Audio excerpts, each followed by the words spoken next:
Welcome, Dr. Parker. You did great last week. Thank you, Emily, and thank you to the most fantastic outreach team in all of the Alzheimer's Disease Research Center nations. So thank you, John. Thank you, everybody, for joining us today. We have quite a few people today. That means that the rest of y'all didn't have anything to do. So you're at home staying warm, I hope, and hopefully you'll stay off the road today and tomorrow. And I just think that we've had a fantastic post-holiday, continued holiday for the last 3 weekends. In any event, I'm really happy today to introduce one of my colleagues who is now our co-director for our Alzheimer's Disease Research Center. His name is Dr. Antoine Trammell. He is the director of the Grady Memorial Memory Net site. I'm going to say it. I had to say all that stuff out loud just to make sure that I got it out right. But not only is he directing the diagnosis of Alzheimer's and related dementias for people who don't have neurologic access, whether they're in Metro Atlanta or anyplace else in the state, he is a very accomplished internal medicine provider. So at this time, I'm going to have a Dr. Antoine Trammell talk to you about the Georgia Memory Net and what we need to do to help people who need one get the appropriate evaluation for Alzheimer's or related dementia in the state of Georgia. Dr. Trammell has recently become the co-director for our Outreach, Recruitment, and Engagement Core here at the Goizueta Alzheimer's Disease Research Center. He also conducts his own research, kind of trying to understand the link between hypertension and its association with Alzheimer's and related dementias. So at this time, I'd like to introduce to you and present to others, Dr. Antoine Trammell. Dr. Trammell. Thank you, Dr. Parker. I always appreciate your gracious and very kind introductions. Hey, team, my internet is a little spotty today, so I just want to warn you beforehand. All right, let's pull up this presentation. It's good to see we have almost 200 people joining us, despite all the cold weather. I think I heard a -10. That's cold. And I think someone is joining us from Canada, so it's nice to see people from not just all over the US, but all over the country. Sorry, from other countries as well. All right. Are you able to see my slides? No, we still see you, but yeah, we're worldwide. Okay, that's a party, isn't it? Isn't that a party song? It is.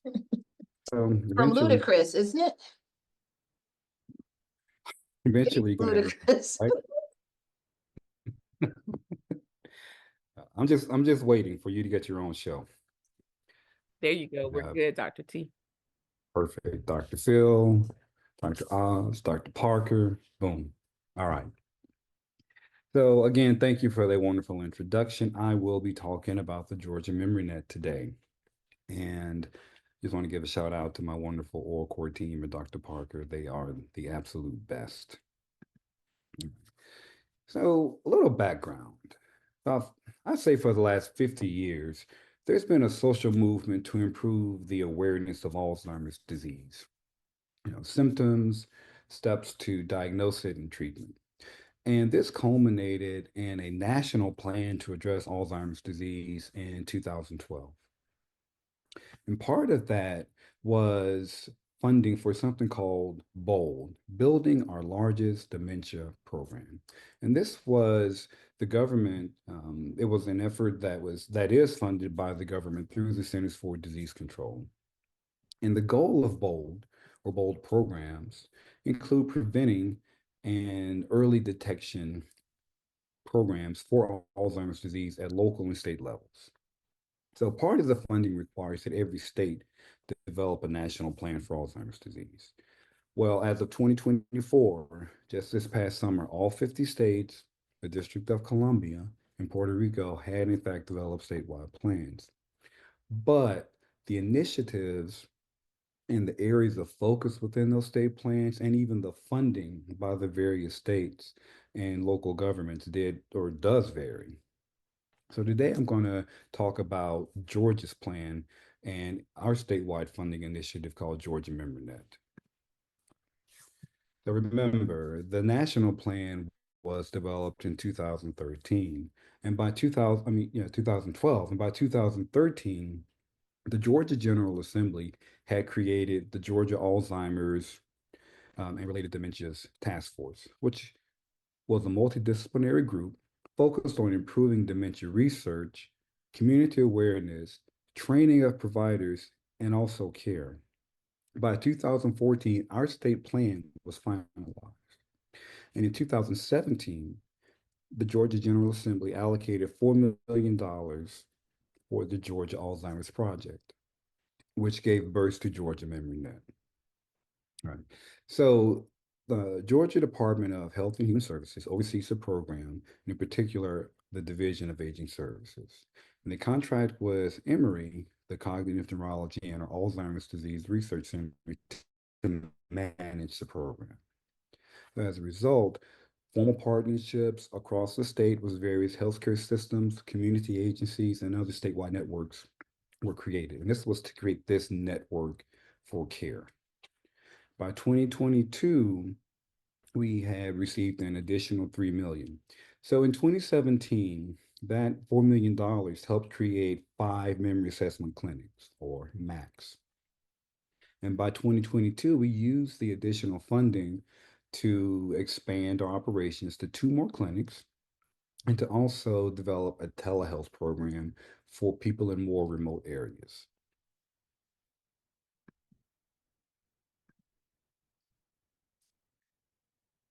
So one of the major areas of focus for Georgia MemberNet is to support primary care providers.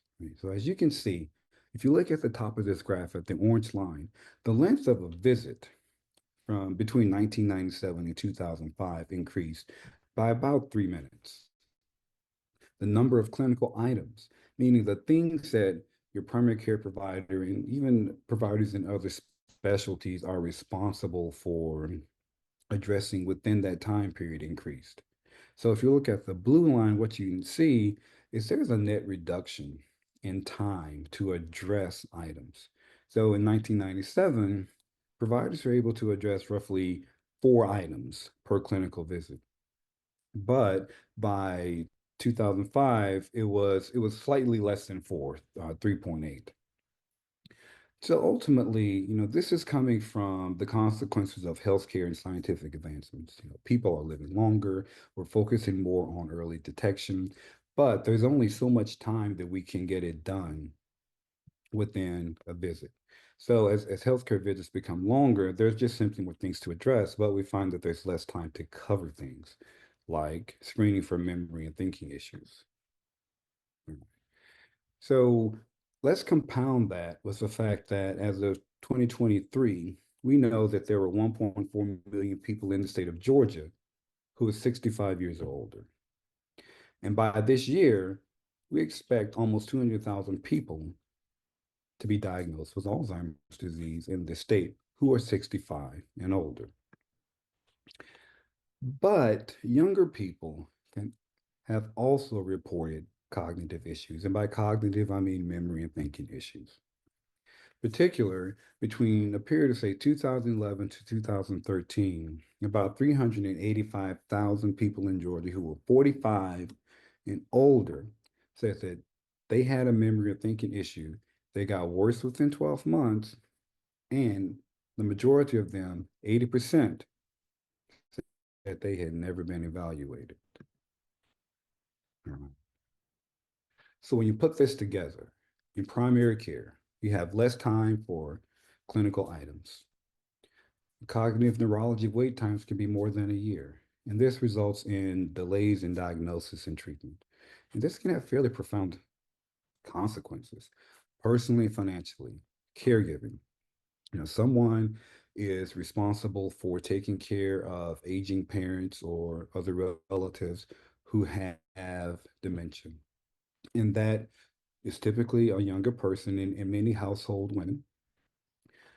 And over time, that can drain local economies, right? Because you're losing days of work productivity, you're losing part of your your tax income, et cetera. And that can be pretty devastating for smaller governments, smaller counties. But there's also a consequence when it comes to the financial side. People who develop dementia from as a result of the delayed diagnosis, we're talking about approximately $2 billion in preventable healthcare expenses, including hospital admissions. So as you can see, Georgia MemoryNet, with its focus on early and accurate diagnosis, is trying to alleviate some of the bottleneck that comes from limited primary care time and cognitive neurology waits. So it's a consult service, and I'm going to kind of dig into the weeds a little bit as for how we go about making that evaluation in a comprehensive manner. Right. Early and accurate are very important when it comes to Georgia MemoryNet because, and actually anyone who has the cognitive issue, right? Because the earlier you diagnose someone, then that gives you the best chance of maintaining your quality of life or their quality of life over time. The accurate aspect is important because you need to know what you're treating. Since there are many causes of memory and thinking issues, the treatment is not always the same. So here I want to show you this picture to kind of give you a nice visual of what I mean by early and the value of early as well as accurate. So as you can see at the bottom here, it says cognitively normal. That's before symptoms ever develop. You see the plaques and the tangles from Alzheimer's. This is for Alzheimer's in particular, okay? They start to develop before symptoms, right? And by the time you have symptoms, that's when changes can occur in your brain. And eventually you can have a loss in your functioning, which is dementia. Right? So if we act here at earlier stages of symptoms, there's supposed to be another arrow that pops up and it's not popping up. Well, fine. There we go. We should be able to avoid the functional loss and avoid someone reaching the dementia stage. That's an important goal. All right, so accurate diagnosis. The causes of cognitive challenges, memory thinking issues, it's definitely a mixed bag. You can see most people with memory thinking challenges have Alzheimer's disease, followed by vascular. Vascular dementia is when you have a functional loss from any condition that affects the integrity of your blood vessels, diabetes, high blood pressure, high cholesterol. These conditions damage blood vessels. When you have damaged blood vessels, they don't do their job as well, meaning they're not delivering blood with oxygen and nutrients to your brain. Over time, you have memory issues. Then you can have mixed disease. What do I mean by that? You can have features of Alzheimer's and vascular disease. Then there are other conditions such as dementia with Lewy body, Parkinson's disease, frontotemporal. So I'll put this chart in here to show you that the symptoms also vary. And this is why a comprehensive evaluation is so important. Now, someone with Alzheimer's disease, they may have more memory challenges, depression, and eventually that functional loss. Whereas with vascular disease, you may see a loved one and noticing yourself that you're having more issues organizing things like paying your bills, keeping up with medications. Lewy body dementia, you may see more problems with hallucinations, changes in how you walk, just like with Parkinson's disease, but you also see a tremor there.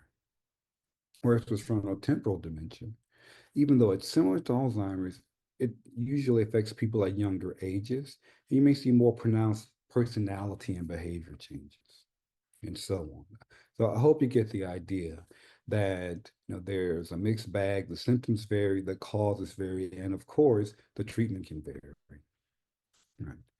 So as part of our comprehensive evaluation, we also focus on contributing factors because if you don't address them, then you're not going to have the best chance of achieving a good outcome with your treatment. Right. So depression is critical. That has to be managed. Anything that can cause delirium, meaning confusion, whether that be medications like pain medications, things that you're taking over the counter, vitamin deficiencies like vitamin B12, that's important. Problems with your thyroid. So the thyroid is a gland. Think of it as a bow tie that sits like in your neck, and it regulates metabolism. So if there's a problem with your thyroid, then your metabolism is going to go down and you slow down. The way you think, all your other bodily functions, people become constipated, they can't tolerate cold. Alcohol abuse and other drug use, or I should say other drug abuse, is something that can also contribute to memory and thinking challenges, as well as a history of head injuries. So we cover all of these things in a Georgia Memory Net visit. We also cover biomarkers because this can help with our precision in figuring out what's going on. And we have multiple options for biomarkers when it comes to Alzheimer's disease in particular, as well as some of the other causes of memory and thinking challenges that I mentioned earlier. So they include biomarkers in spinal fluid, yes, the spinal tap, blood-based tests, which are rapidly emerging and they are changing the way we approach and diagnose disease, and imaging, PET scans, in addition to MRI. And the PET scans can pick up the plaques and the tangles that occur with Alzheimer's. So treatment, remember I said that treatment can vary, right? So some of you may have heard of the anti-amyloid drugs that are out there for Alzheimer's. And I put these charts in here to show you just one thing in particular, right? That over time, people on these drugs, as compared to those not on the drugs, have better memory, better functioning, and lower amyloid burden.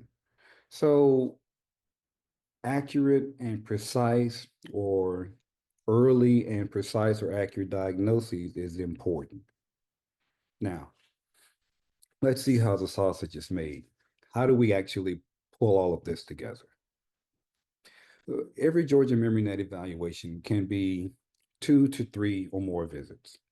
So in visit 1, we perform the initial diagnostic assessments. And by that, that's your cognitive testing.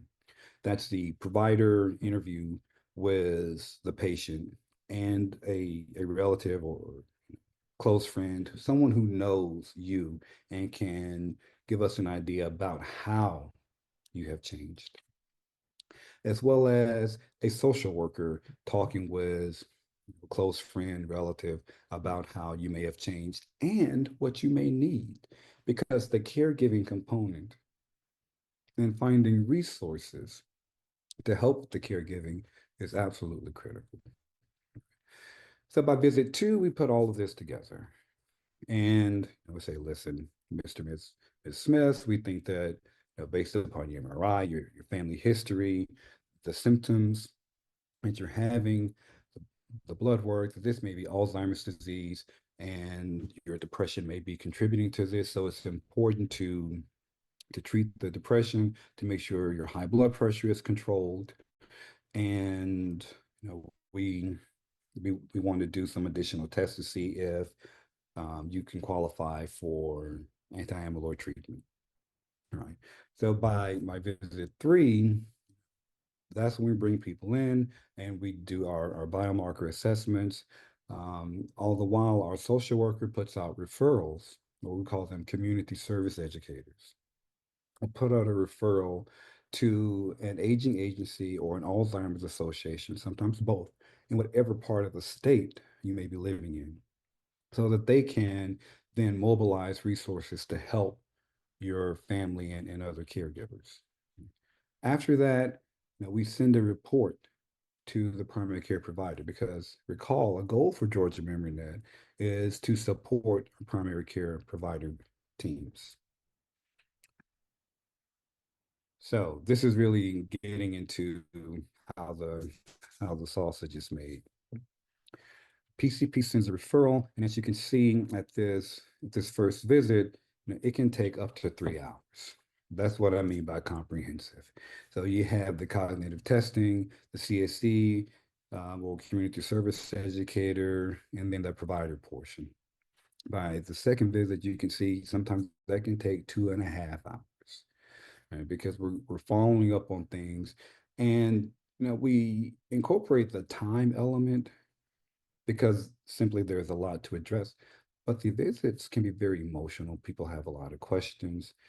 And this is such a life-changing evaluation that is, to me, it's not really appropriate to just gloss over and say, okay, well, good luck with that. No, we want to make sure that people have what they need, that their families have what they need, so that we can do well and we can put a dent in some of the predictions for, people who are affected by Alzheimer's disease and related dementias in our state.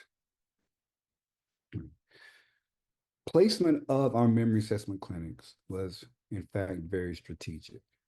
As you can see, about a third of Georgia counties are designated primary care professional shortage areas. And 73% of those counties are high need. Also, over half of Georgia counties, primary care providers serve low-income populations, and you have even larger shortages in those particular areas. Right? So we wanted to make sure that we were meeting the needs of the people by demographics, but also by location. So as you see, we have cast a wide net over the state. All right. This is what our evaluation form looks like. You should be able to use the QR code and go to the website to download this form if you're in Georgia. Because it's funded by the Georgia General Assembly, it's literally a line item in the Georgia budget. Our clinic only services the residents of Georgia. Now, that's one of our limitations. So again, what is Georgia MemoryNet? Georgia MemoryNet is an important step in meeting the brain health needs and preparedness for dementia for people, the residents of Georgia, and also community clinicians. It is the result of a significant statewide investment in workforce and also the residents of Georgia. And it focuses on a collaborative care approach between our providers and the community clinician workforce. And we have a goal of increasing community and provider education as well, or while we achieve early and accurate detection of the causes of cognitive issues. And overall, we're just trying to improve lives, right? If you want to reach out to me, feel free. It's another QR code. I'd love to hear from you. All right. Thank you, Dr. Trammell, for giving us that very detailed explanation, quite frankly, of dementia symptoms. If you wouldn't mind going back to that slide, I think I'm waiting on some questions.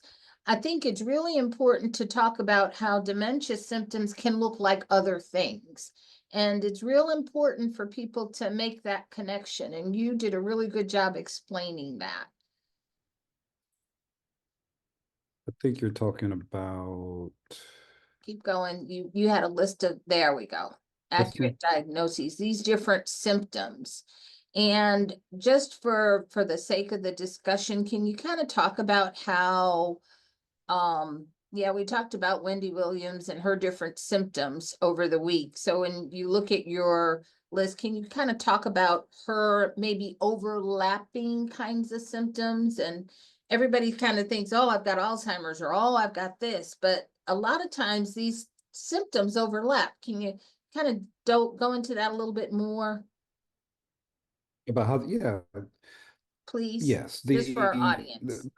symptoms of, yeah, of course, for sure. The symptoms of cognitive issues do overlap, right? Because we're ultimately talking about the brain, and the specific areas of that are affected is what can vary. But for the audience, if you see your loved one having some type of change, right? It's not always Alzheimer's. And I think what Dr. Parker is getting at, correct me if I'm wrong, Dr. Parker, is that while the symptoms overlap, you shouldn't put all your eggs in one basket, because it could very well be something that's not Alzheimer's. Is that kind of what you want the audience to know, Dr. Parker? Okay, I see her nodding. Excellent. Yes, most Um, definitely. okay. So I think the biggest area of overlap is the fact that say, for example, Alzheimer's and vascular and, Lewy body, almost everyone is going to have some type of memory or thinking issue. But then there are some subtleties, right? So let's go back to Lewy body, how you have hallucinations. Then with Parkinson's, you can have a tremor. And frontotemporal dementia is a very fascinating area to me because, as you can see, I have a behavioral variant beneath it, and that should be can do well instead of can well. So my bad.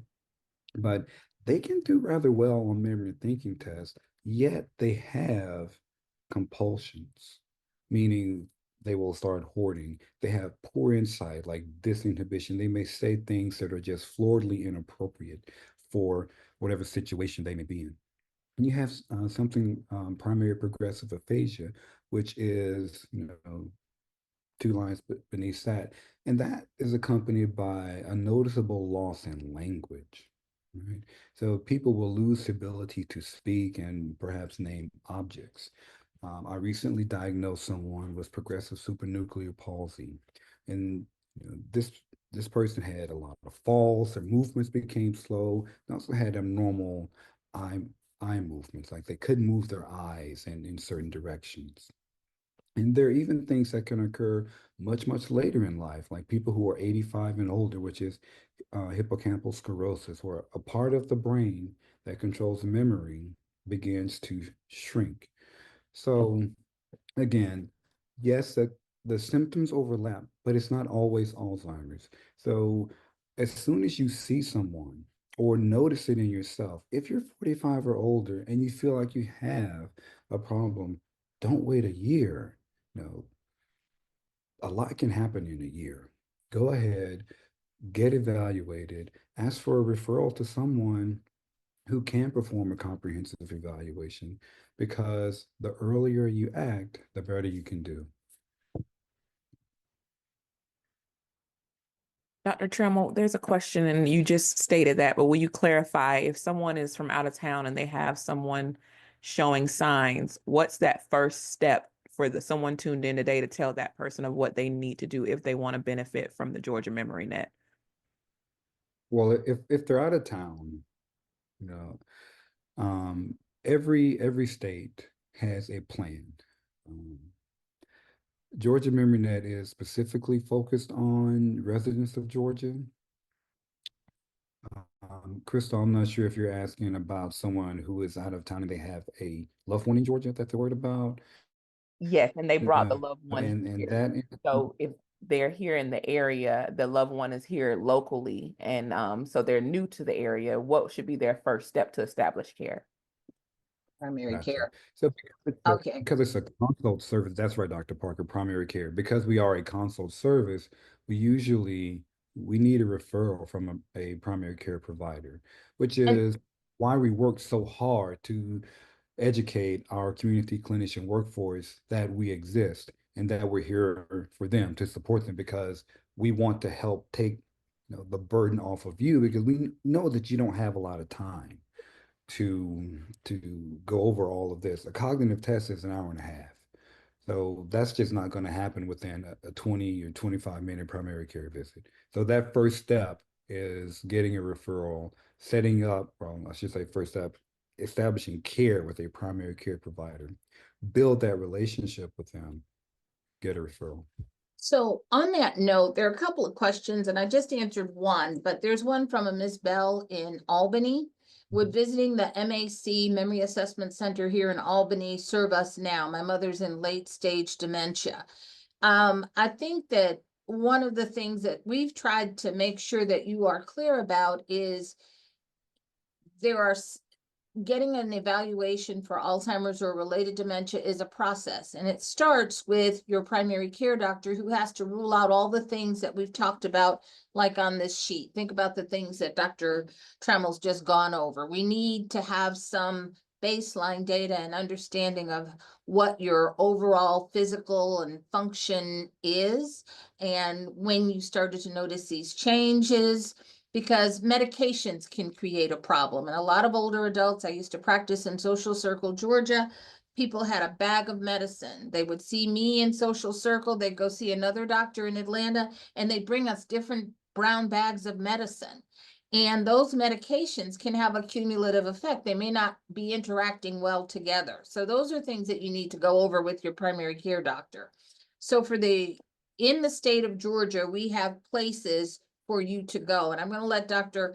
Trammell talk a little bit more about the Georgia Memory Assessment. But for those of you who are not in the state of Georgia, if you are in the United States of America, we have Alzheimer's disease research centers, much like ours, all over the United States. So if you look up Alzheimer's disease research centers, NIA, NIH-funded Alzheimer's disease research centers, there are 37 of them in the United States. We are but one, but there are others around the country. So if somebody on our team can put in the link for where those different Alzheimer's disease research centers can be located is one way to do it.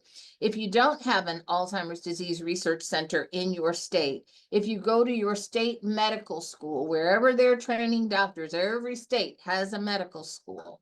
They likely have a geriatric medical clinic or a clinic where older adults go. They may have a memory assessment center or a memory center for their university. So if you're in Montana or if you're in Utah, you may have a memory assessment center. I know because I went to the memory assessment center in Utah.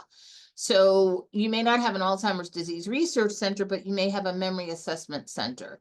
University of Alabama at Birmingham has a memory care center. They may call them a number of different things, but there are usually at your academic or your university medical centers, there is a place where you can go and get a memory assessment. So Dr. Trammell, can you talk a little bit more about the different sites here in Georgia and how you get there? I make referrals and I know how to do that, but I want people to understand it's not like the insurance, you got to get approved for it. It's just a simple paper thing. Go on. Yeah, sure. Let's go back to this. Getting a referral is not a difficult process. You can have your provider complete this form. And again, I'm putting the QR code back on the screen so that you can take a picture. And I think the team is going to send this slide deck, so you'll have it as well. As far as the different sites, I mean, of course, each of our sites, all 7 of them, they are regional, and we were very strategic, as I said earlier, in where we place them to capture pretty much all of Georgia's counties, where we have 159 counties. So we have a fairly wide catchment area. And each site is going to be meeting the needs of people in their catchment areas. I did see something in the chat about how do you get someone to agree to an evaluation? And it sounds like someone may not want to have an evaluation, but family and friends see the need. All I can say is that I have seen plenty of people come to an evaluation and they're like, yeah, I don't know why I'm here. That usually leads to a very interesting day, a very interesting clinical visit.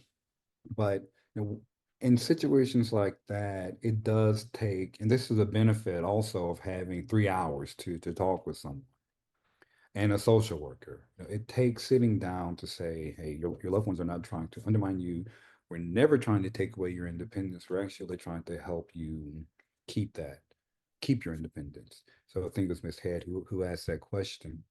So it may be, I found it very effective, and it may work for you as well, to let people know you're not trying to take away the car keys. You're not trying to have them locked away in a room to wither. No. You're in fact trying to maintain their vitality, because with each person, there's a story, their life story, and the lives that they impact. And that's something that I'm mindful about preserving. Hey, everybody. For those of you around the country, Emily has given you a detailed list of where there are Alzheimer's disease research centers, NIH-funded Alzheimer's disease research centers like ours around the country. So look carefully in chat and see if your state is there. Dr. Trammell told you about the referral process here in Georgia and how to get there. But again, it's really, really important for you to have certain information, certain kind of medical evaluation and assessment by your primary care doctor before you get to the memory assessment center. If you're delirious because you've got electrolyte imbalance, because you're dehydrated, and maybe you even have a urinary tract infection, that's something that can't be fixed by going to the memory assessment center. That needs to be fixed by your primary care doctor. So people wanting a memory assessment, everything needs to be in order. So we have to have had a recent evaluation by our doctor to make sure we're on all of the right medicines for all of our noted diseases or things. Like if you're taking high blood pressure medicine or diabetes medicine or arthritis medicine or heart medicine, we want to make sure you're taking the right medicines and the right doses and you're not duplicating things. And make sure you're not infected. Urinary tract infections and other infections like COVID and flu can make people feel badly. But as a result of that, not only are they infected with those things, they may not eat and they may not drink, so they're going to get dehydrated. And when you get dehydrated, you can get delirious and confused too. So the overlap of chronic medical conditions or acute medical problems can play a role in how your brain functions. It's very rarely this or that. It may be a bunch of stuff that we have to get sorted out. So, and it's like, I've got plenty of insurance, I've got plenty of money, I need to see the best specialist. Well, the best specialist in the world doesn't want to see you if you haven't had everything looked at before you get to them. Because what's happened in our experience is if you do have somebody who's, let's say, finishing up chemotherapy or has their diabetes is out of control, the neurologist can't do anything to fix that, to fix what's going on with your brain until you fix that part. So let's fix that part first. And that's why we ask you to go to your primary care doctor to make sure that all your medicines, your laboratories, and your chronic medical conditions are managed to the very best level that they can be. And then when we've made that we even that part out, then we can start to look at the other things. But the referral thing doesn't mean you have to get made eligible. It just means it allows Dr. Trammell and the doctors in the memory assessment centers around the country, or even wherever it is you're going, to have the right kind of clinical foundation to look at before they can start looking at neurologic abnormalities.